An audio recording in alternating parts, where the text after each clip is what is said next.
Bismillahirrahmanirrahim. Assalamualaikum warahmatullahi wabarakatuh. Alhamdulillahirabbil alamin wassalatu wassalamu ala sayyidil mursalin sayyidina maulana Muhammadin wa ala alihi washabbihi ajmain. Amma ba'du. Baik, pada video kali ini kita akan melanjutkan pembahasan tentang akidah bagi semua umat Islam, yakni kita masih berada pada sifat Allah, sifat wajibnya Allah ya. Dalam video kali ini kita akan membahas sifat Allah yang kelima. Akan tetapi sebelum video ini kita mulai ya, seperti biasa, karena saya merecord masih menggunakan HP, jadi saya meminta maaf kepada teman-teman. Mungkin kalau ada yang kurang nyaman atau bagaimana ya, bagaimanalah ya. Wong kita hanya dikendalikan ya, yang memegang kendali itu kan Allah. Jadi kalau belum bisa ya bagaimana ya, sebisa-bisanya lah ya. Yang penting kita tetap akan mengupload video dalam channel ini, dan insya Allah akan saya teruskan ya. Baik, kita akan mulai. Al-khamis qiyamuhu ta'ala binafsihi. Yang kelima, sifat Allah yang kelima adalah qiyamuhu binafsihi, atau kita terjemahkan dalam bahasa biasanya diterjemahkan berdiri sendiri ya, atau mungkin bisa kita terjemahkan dalam bahasa lain semisal maha mandiri. Jadi Allah qiyamuhu ta'ala binafsihi ini maknanya Allah adalah zat yang maha mandiri. Wa huwa adamu ihtiyajihi ila makanin yakumu fihi. Qiyamuhu binafsihi maknanya adalah Allah tidak membutuhkan tempat untuk ditempati atau tempat untuk ditetapi, au mujidin yujiduhu, atau Allah tidak membutuhkan suatu hal yang menciptakan Allah ya. Jadi di sini ada tiga hal. Yang pertama, makanin yakumu fihi, Allah tidak membutuhkan tempat untuk ditempati, itu maklum ya. Kalau yang kedua itu au mahalin yahilu fihi, semisal kita membayangkan makhluknya Allah yang berupa warna putih dan juga rasa manis misal ya. Jadi ada di dalam dunia ini ada makhluknya Allah yang bernama warna putih, kemudian rasa manis, dan kita tahu bahwa kedua makhluk tersebut atau warna putih dan rasa manis itu bisa menetap pada satu makhluk. Semisal kita tahu susu kental manis ya, itu kan mempunyai satu sifat yang berupa warna putih, kemudian sifat yang lain berupa rasa manis. Nah, susu kental manis itu dia sebagai mahal ya, tempat yang ditetapi oleh rasa manis dan juga warna putih ya, itu yang disebut mahalin yahilu fihi. Jadi dia tempat yang ditetapi oleh suatu hal ya, berbeda dengan tempat yang ditempati. Kemudian au mujidin yujiduhu, sudah maklum ya, Allah tidak membutuhkan khalik atau pencipta yang menciptakan Allah. Bal huwa ghaniyun an jami'i ma siwa, akan tetapi Allah memang tidak membutuhkan semua hal tersebut, atau Allah tidak membutuhkan selainnya. Sifat yang kelima ini kita tahu bahwa sifat ini adalah sifat yang pastinya mempunyai dalil ya. Yang pertama dalilnya qala ta'ala wa anatil wujuhu lil hayyil qayyum. Dalam surat Toha ayat 111 Allah berfirman yang artinya semua hal tunduk kepada Al-Hayy, Allah yang memiliki sifat maha hidup dan juga Al-Qayyum. Kita fokus ke lafadz Al-Qayyum. Jadi Al-Qayyum itu maknanya adalah maha mandiri ya. Jadi kata lain dari Al-Qayyum itu ya memang qiyamuhu binafsihi. Jadi kita berfokus ke Al-Qayyum itu saja sudah menimbulkan satu kesimpulan yang berupa Allah mempunyai sifat yang berupa qiyamuhu ta'ala binafsihi atau maha mandiri. Yang kedua adalah surat Fatir ayat 15. Ya ayyuhan nasu antumul fuqara'u ilallah wallahu huwal ghaniyul hamid. Wahai para manusia, kalian adalah makhluk yang membutuhkan Allah. Akan tetapi Allah wa huwa wallahu huwal ghaniyul hamid. Allah, sedangkan Allah adalah zat yang al-ghani, yang mana beliau itu tidak membutuhkan selain Allah, al-hamid, dan juga beliau adalah zat yang terpuji. Kita berfokus ke lafadz al-ghani ya. Jadi mahalus syahidnya itu ke al-ghani. Al-ghani kita tahu tadi bahwa dalam pembahasan makna dari qiyamuhu ta'ala binafsihi bal huwa ghaniyun an jami'i ma siwah, itu artinya ghani ya, Allah tidak membutuhkan selain Allah. Ini juga sama, al-ghani, Allah tidak membutuhkan selain Allah ya. Jadi dari satu lafadz yaitu al-ghani sudah bisa mengambil mendapatkan kesimpulan bahwa Allah itu qiyamuhu binafsihi. Selanjutnya pada surat yang ketiga yaitu surat Al-Ankabut ayat 6, Allah berfirman, innallaha laghaniyun 'anil alamin. Allah, sesungguhnya Allah adalah zat yang tidak membutuhkan seluruh alam semesta ini. Jadi kalau di ayat yang ketiga ini cukup unik ya, karena konteksnya adalah Allah berkata ya, membantah ya, tentunya membantah klaim-klaim yang sesat. Kemudian Allah mengatakan bahwasanya Allah itu tidak membutuhkan semua makhluk. Dan uniknya ketika kita tahu bahwa Allah itu memang Tuhan, Tuhan kita, beliau meyakinkan kita ya. Allah berusaha meyakinkan kita dengan mencantumkan dua huruf taukid ya. Yang pertama huruf inna, yang kedua huruf lam. Jadi inna itu taukid, lam juga lam taukid ya. Maka huruf innanya itu wajib dibaca kasroh karena salah satu tanda bahwa terkadang inna dan anna itu kan agak ada tempat-tempatnya tersendiri lah ya. Bisa inna, bisa anna, terkadang wajib inna, terkadang wajib anna ya. Akan tetapi dalam lafadz ini innallaha pasti lafadz hamzahnya dibaca kasroh ya. Selain ini berupa Al-Qur'an, akan tetapi dalam kaidah nahwunya karena khobarnya berupa lafadz ghani ya, yang mana ada lam taukid, maka ini adalah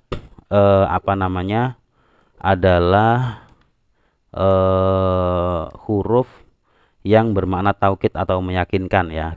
Seperti dalam surat Yasin ya. Inna ilaikum lamursalun. Inna ilaikum lamursalun. Itu juga sama. Inna ada huruf inna, kemudian khobarnya lamursalun, itu juga diberi lam taukid ya. Artinya si pengucap ini atau orang yang berbicara ini berusaha meyakinkan kepada mukhatab atau pendengarnya bahwa memang apa yang diucapkan itu sesuatu hal yang benar ya. Ini juga sama, dan bisa dibayangkan ya, Allah selaku pencipta kita, beliau pemegang kendali kita semua, akan tetapi beliau meyakinkan kita, itu kan suatu hal yang sangat dahsyat ya. Innallaha laghaniyun 'anil alamin. Kita kembali ke laptop ya. Kita berfokus kepada lafaz laghaniyun. Allah adalah zat yang tidak membutuhkan semua alam. Artinya sama dengan ayat di atasnya, bahwa ternyata pada ayat ini juga berkesimpulan bahwa Allah itu qiyamuhu binafsihi atau maha mandiri. Karena kita tahu bahwa ghaniyun 'anil alamin artinya beliau tidak membutuhkan makhluk lain ya. Tidak membutuhkan tempat untuk ditempati, tidak membutuhkan tempat untuk ditetapi, atau bahkan beliau tidak membutuhkan sosok yang menciptakan Allah. Maka kita tahu bahwa ketika Allah adalah Tuhan kita dan kita berkeyakinan bahwa beliau adalah zat yang memiliki satu sifat yang berupa qiyamuhu binafsihi, adalah diambil dari dalil nakli ya. Tentu diantaranya adalah 3 ayat ini ya. Diantaranya adalah 3 ayat ini. Adapun dalil aklinya, sebenarnya kalau kita tahu bahwa kita itu manusia yang dimanapun selalu butuh tempat untuk ditempati, butuh hal lain untuk semisal dikonsumsi, atau mungkin butuh hal lain untuk digunakan perantara ya. Jadi memang salah satu ciri khas dari makhluk itu selalu membutuhkan hal lain. Nah, Allah itu kemarin kaidah dalam Al-Qur'an laisa kamitslihi syai'un. Allah tidak sama dengan apapun ya. Jadi kita apapun itu syai'un, kita termasuk syai' ya. Kita termasuk apapun syai'un. Berarti ketika Allah membutuhkan tempat maka ya Allah tidak Tuhan ya. Karena Allah itu pasti tidak membutuhkan tempat ya. Karena kaidahnya tadi laisa kamitslihi syai'un artinya tidak mungkin bahwa Allah sama dengan kita dalam hal apapun ya. Seperti contohnya tempat atau mungkin sosok yang mengatur Allah atau mungkin yang lain-lain ya. Jadi Allah tidak membutuhkan semua itu. Baik, kita akan pergi ke sifat yang ke-6 yaitu wahdaniyah, al-wahdaniyah. Al-wahdaniyah itu bermakna wahya adamu ta'addud fi dzatihi ta'ala wa sifatihi wa af'alihi. Allah tidak berbilang dalam zatnya, sifatnya dan af'alnya. Ada 3 hal ya. Jadi zatnya Allah itu tidak berbilang. Kita akan mencoba memberikan makna ya dari al-wahdaniyah ini, artinya ya Allah itu esa, tunggal. Allah itu tunggal. Tidak seperti kita ya. Karena wa wahdatuz zat maknanya adalah anna dzatahu laisat murakkabah min ajzain. Jadi Allah itu tunggal esa. Beliau itu tidak tersusun dari beberapa anggota tubuh. Walaisa fil khalqi dzatun kadzati. Dalam makhluk ini, dalam dunia ini tidak ada satupun hal yang sama dengan zatnya Allah. Karena ketika kita sebagai manusia adalah kita tercipta, bisa dikatakan manusia karena kita punya wajah, rambut, kemudian kaki, kedua tangan, itu kan beberapa anggota tubuh ya. Jadi kita tersusun dari beberapa anggota tubuh. Nah, kemarin kaidah yang saya ucapkan tadi yaitu laisa kamitslihi syai'un, Allah itu tidak sama dengan kita dalam hal apapun ya, tidak sama dengan kita dalam hal apapun. Maka wa wahdatuz zat maknanya adalah beliau tidak tersusun dari anggota tubuh, atau bisa diberi makna juga tidak ada satupun yang sama dengan Allah ya. Karena ketika kita meyakini bahwa Allah itu tersusun dari anggota tubuh, maka beliau sama dengan kita. Padahal Allah tidak bisa dibayangkan ya. Allah tidak bisa dibayangkan karena memang tidak ada yang serupa dengan Allah ya. Manusia itu bisa membayangkan dengan catatan dia pernah mengetahui satu titik saja dari sebuah hal. Maka dia bisa mengetahui hal tersebut. Kalau tidak pernah tahu ya tidak akan bisa membayangkan, tidak akan bisa ketemu lah ya. Jadi laisa kamitslihi syai'un itu sebenarnya juga sebuah peringatan kepada kita bahwa jangan sampai kita membayangkan bagaimana Allah, cukup kita meyakini bahwa Allah itu esa, tidak tersusun dari beberapa bagian. Kita pergi ke esa yang kedua, wa wahdatus sifat. Esa dalam sifatnya maknanya adalah annahu laisa li ahadin sifatun tusbihu sifatan min sifati. Tidak ada satupun hal yang memiliki sifat yang sama dengan sifatnya Allah. Jadi Allah punya sifat tidak ada yang sama dengan sifatnya Allah ya. Walaisat sifatuhu muta'addidah min jinsin wahid. Sifatnya Allah juga tidak berbilang dari satu jenis. Seperti contoh kaqudrataini au iradataini. Kita punya 2 kudroh, semisal kita punya 2 kudroh, punya 2 kemampuan, satu makan, satu minum semisal. Allah tidak seperti itu. Kudrohnya beliau hanya satu ya. Laisat muta'addidah min jinsin wahid. Tidak tersusun dari 2 hal, tidak. Jadi wahdaniyah itu, wahdaniyah dalam sifat, artinya Allah itu mempunyai sifat yang tidak berbilang ya. Dan memang laisa li ahadin sifatun tusbihu sifatan min sifatih. Tidak ada yang bisa sama dengan sifatnya Allah ya. Karena seperti tadi ketika ada satu saja hal yang sama dengan Allah, maka itu pasti bukan Allah ya.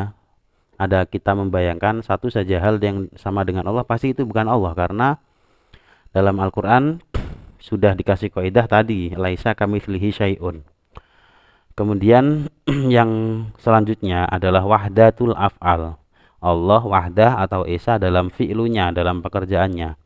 Maknanya adalah annahu laisa li ahadin ghairihi ta'ala fi'lun minal af'al. Allah ya memiliki sifat af'al atau pekerjaan yang mana sifat itu tidak ada yang menyerupai satupun ya. Jadi tidak ada satupun makhluk yang mempunyai fi'lu atau pekerjaan seperti pekerjaannya Allah.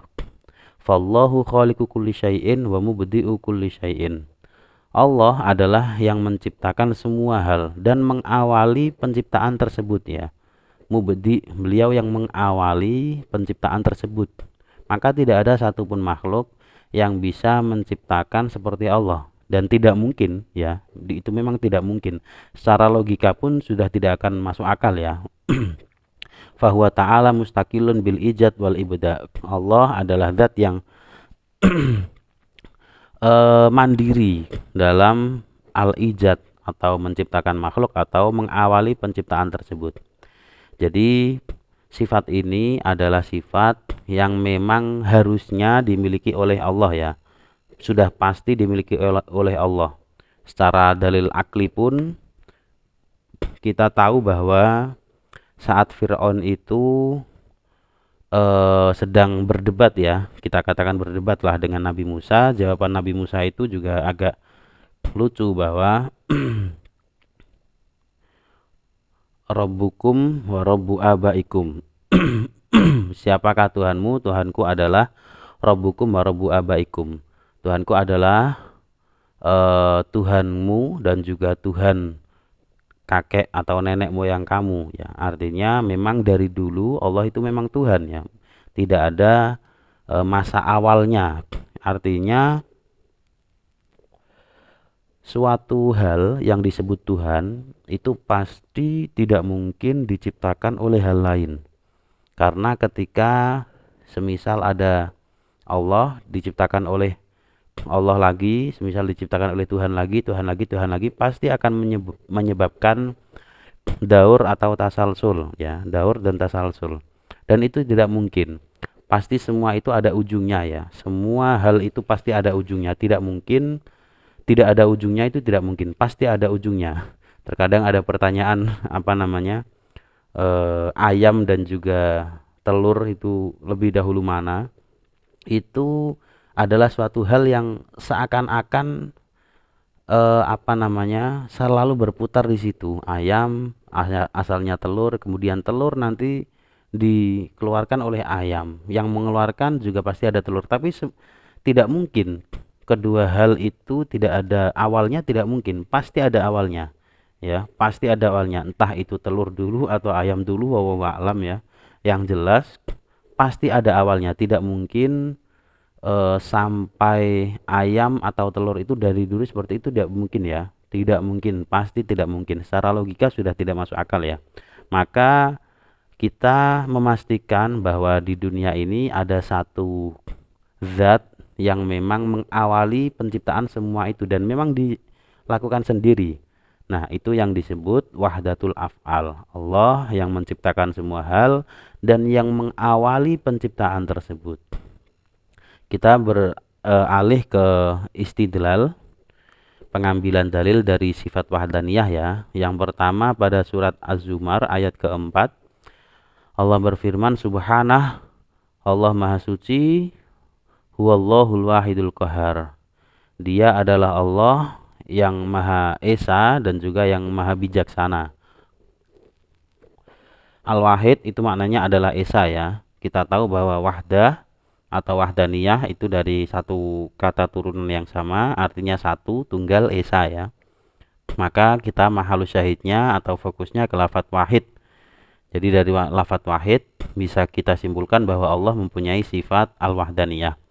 Selanjutnya, wa ilahukum ilahu wahid la ilaha illa huwar rahmanur rahim. Allah, Tuhanmu adalah Tuhan yang satu, yang tunggal, yang esa.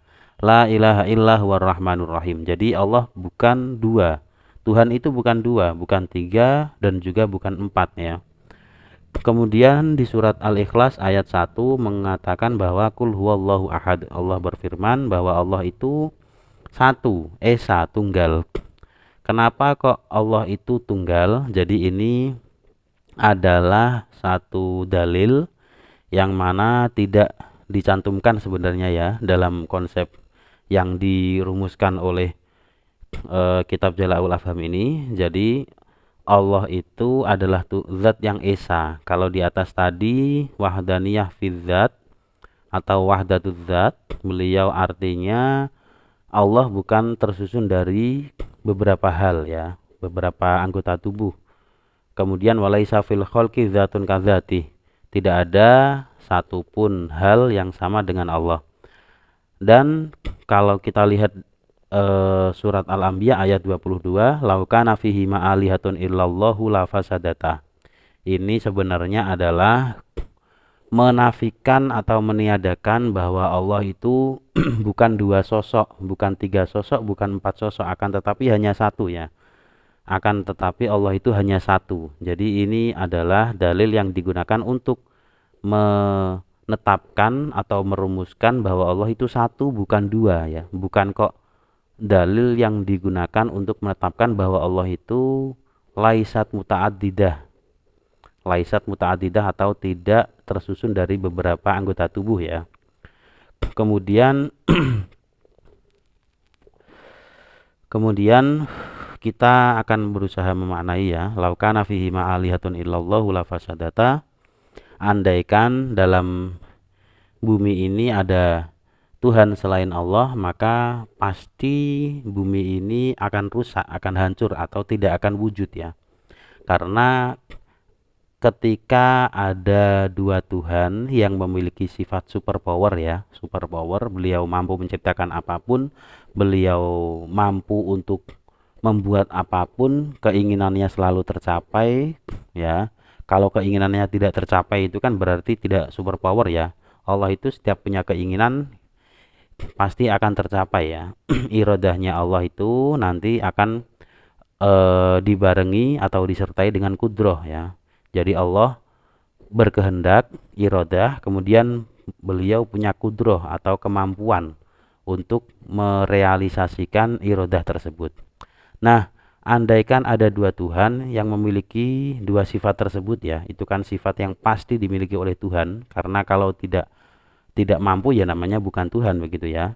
Itu akan akan secara logika itu akan runtuh, akan hilang ya. Biasanya seingat saya ada yang mengibaratkan ya di kitab, entah saya lupa, ada andaikan kita menjadi pembantu atau budak dari dua sayyid ya, atau dua tuan dari maaf ada sponsor, dari dua Tuhan tersebut dari dua sayyid tersebut, tentunya kedua orang itu memiliki keinginan yang berbeda. Semisal yang satu ingin saya mencuci, yang satu ingin saya ngepel seumpama ya. Itu kan tidak mungkin ya, tidak mungkin. Pasti ada yang didahulukan. Pasti ada salah satu yang didahulukan. Nah, sama ketika ada dua Tuhan di dunia ini, yang mana beliau pasti memiliki sifat kudroh, irodah, berkehendak dan berkemampuan, pasti ada dua kemungkinan. Yang pertama, irodah atau keinginannya itu sama, yang kedua irodah atau keinginannya itu berbeda.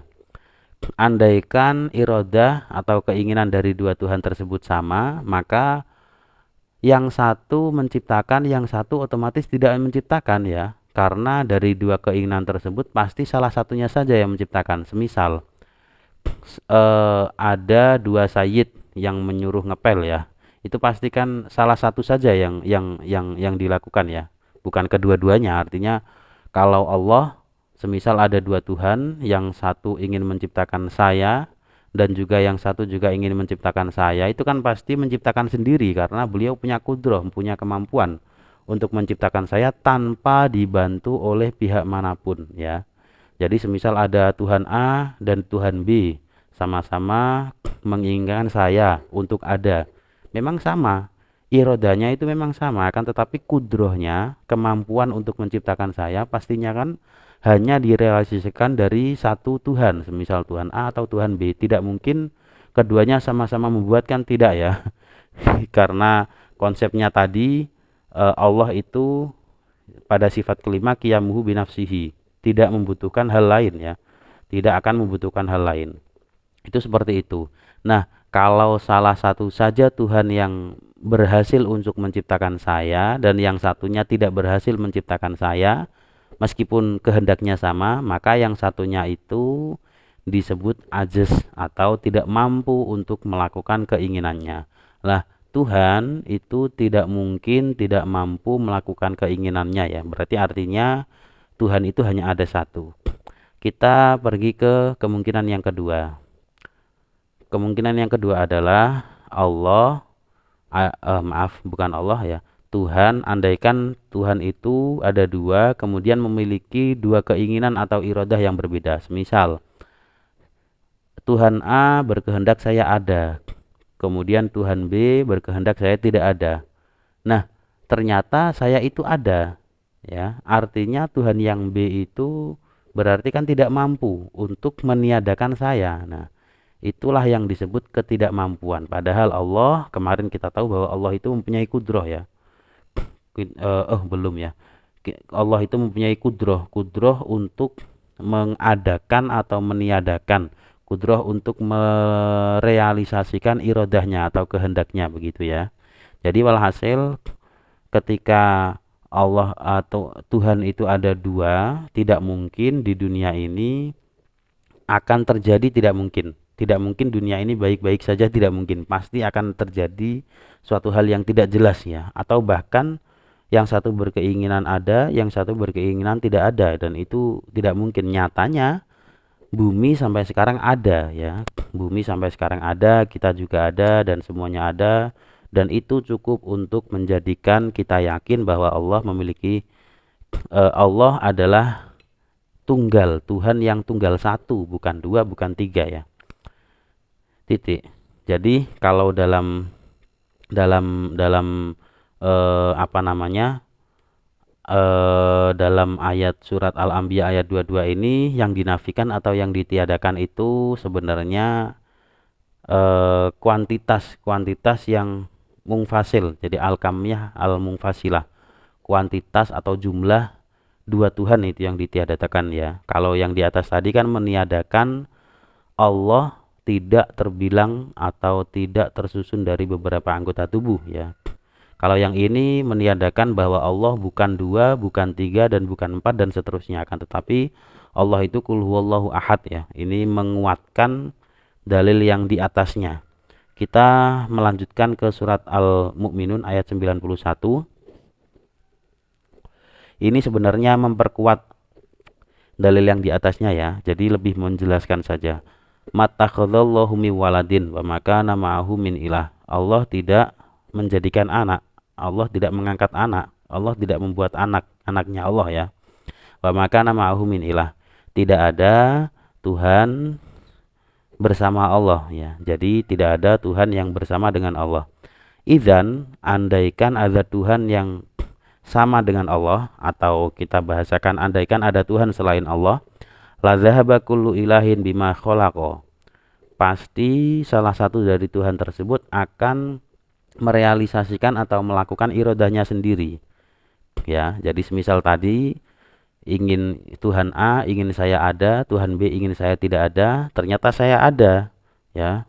Maka wala ala ba'duhum ala ba'd. Maka Tuhan itulah Tuhan yang menang, Tuhan Allah Tuhan yang menang. Yang satunya berarti kalah. Kalau yang kalah berarti tidak disebut Tuhan karena dia tidak mampu untuk merealisasikan atau melakukan apa yang dikehendaki. Subhanallahi amma yasifun. Allah Maha Suci dari semua hal yang disifatkan ya, semua hal salah yang disifatkan kepada Allah. Wa qala ta'ala qul law kana ma'ahu alihatun kama yaquluna idzal labtaghu ila dzil arsy sabila. Subhanahu wa ta'ala amma yaquluna uluwan kabira. Ini pada surat Al-Isra juga memperkuat dari dalil di atas. Artinya yang dinafikan itu adalah andaikan Allah atau Tuhan itu bukan satu, akan tetapi dua, akan tetapi tiga ya. Dalam ayat ini kita coba memberikan makna ya. Qul law kana ma'ahu alihatun. Andaikan Allah selain Allah itu ada Tuhan. Kama yaquluna, seperti klaim mereka, klaim orang kafir. Andaikan ada Tuhan selain Allah, seperti yang diklaimkan oleh orang kafir. Idzal labtagau ila dzil arsy sabila. Pasti kedua Tuhan tersebut akan mencari dzil arsy sabila, mencari cara untuk menguasai ya, atau untuk sampai ke dzil arsy, pencipta yang tunggal ya. Jadi andaikan ada dua Tuhan yang diklaim oleh mereka seperti yang mereka klaim, maka Tuhan itu pasti akan mencari siapa toh yang menciptakannya. Karena dua itu kan aneh. Semisal kita tahu bahwa dua itu pasti ada awalnya ya. Dua itu pasti ada awalnya, tidak mungkin tidak ya. Pasti ada awalnya. Nah, andaikan ada Tuhan selain Allah, maka pasti akan mencari, terus mencari siapa sih Tuhan yang hakikatnya itu siapa. Subhanahu wa ta'ala amma yaquluna uluwan kabira. Maha suci Allah dan maha tinggi Allah dari apa yang mereka klaim, uluwan kabira. Artinya kita ke kesimpulan ya. Jadi al-wahdaniyah itu yang bermakna esa. Esa itu artinya Allah itu satu, bukan dua, bukan tiga. Allah itu memang hanya satu, tidak dua. Kemudian al-wahdaniyah itu juga bisa bermakna bahwa Allah itu tidak tersusun dari anggota tubuh ya, tidak tersusun dari anggota tubuh karena tadi laisa kamitslihi syai'un. Yang ketiga, sifatnya Allah itu sifat yang tidak tersusun dari beberapa jenis ya, tidak tersusun dari satu jenis seperti dua kudroh atau irodah ya. Jadi sifatnya Allah itu tunggal esa. Allah itu wahdaniyah fis sifat, sifatnya itu tunggal. Kemudian Allah juga wahdaniyah fil af'al atau wahdatul af'al. Bisa dimaknai bahwa Allah itu memiliki satu sifat yang tidak diserupai oleh makhluk lain, yang tidak dimiliki oleh hal lain selain Allah. Karena Allah adalah pencipta, Allah yang mengawali penciptaan tersebut. Sekian video kali ini, kita akan melanjutkan ke video selanjutnya ya. Ini video yang agak panjang. Assalamualaikum warahmatullahi wabarakatuh.